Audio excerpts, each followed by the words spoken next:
Welcome to the 2018 Focus on Inclusion Conference. My name is Brady Tragesser, and I'm a consultant with the Indiana IEP Resource Center. Today, I'm here with Kristin Souers and Pete Hall. How's the conference been so far?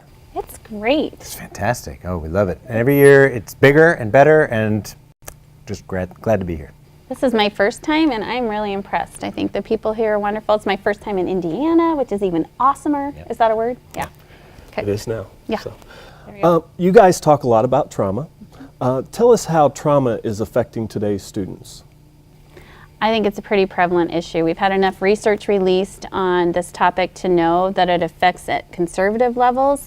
1 in 4 of our students are coming through our doors with histories of adversity that are affecting their capacity to learn and focus. And so our goal is to empower the education professional system around how to understand how best to help students manage the intensity associated with those stress experiences. And what we see is something called the triple whammy. Yeah. So kids are struggling with the A's, B's, and C's, so academics, behavior, and coursework. And we find students that have been affected by trauma are more likely to struggle with attendance and have attendance issues, or have behavior concerns, or present with failure of a core subject, failure to graduate on time, and struggle with their content. So what are some strategies that families or educators could use to support students in a trauma-sensitive environment? I think first and foremost is our own self-care. I think education is tired and overwhelmed. Not to stereotype, but generalizing, we hear that a lot. And I think for us to be effective and helpful for our students and families, we have to be healthy and cared for ourselves. So I think reminding that we're a team and we're not alone in this work, and empowering each other to work collectively, and incorporating our team strengths so we can help our students be great, gives our students permission to feel safe, gives our students permission to start to learn how to take care of their bodies in healthy ways, and gives their parents and caregivers permission to do that too. So I think first and foremost is just our own health and well-being. And then the next one is... Well, and just to continue on that just for a moment, is that whole idea that in education we're in a service-oriented profession. Yeah. We are givers to others.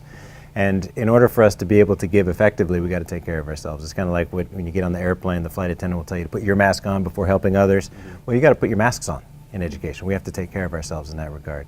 And then the other controllable is really just the notion of creating an environment that is safe, consistent, and predictable for kids. And that's a controllable. That's something that we can do. We can't stop the trauma from happening, and we can't erase it from their history, but what we can do is be in charge of the environment in which our kids arrive every day, and how they interact with us, the relationship we establish, so that they can thrive and flourish.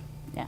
And so we just are finishing up the submission of our second book that gives some strategies to education for a lot of strategies, which is big, but really centered around how to understand. So once we're healthy, then we can see the need past the behavior. And I think sometimes we get caught up in how kids are asking for help versus what it is they're really needing. And so if we can kind of design our intervention plans around meeting those needs, whether they be relational driven, where they just need a connection, a sense of support, to know that this person in this building cares about them and their success, or if they need that reminder that they're accountable to their learning and that responsibility that they are capable and competent, is centering our interventions around empowering that accountability. And then just lastly, just the ability to regulate our bodies so we can learn, and teaching our students the skills to be in a learning ready state versus a disrupted or stressed state. Yeah. Great. That's great strategies and advice for educators and families to use. So Great. Thank you very much for being here today. Yay! Whoop, whoop. Thanks, Brady. Yeah, me too.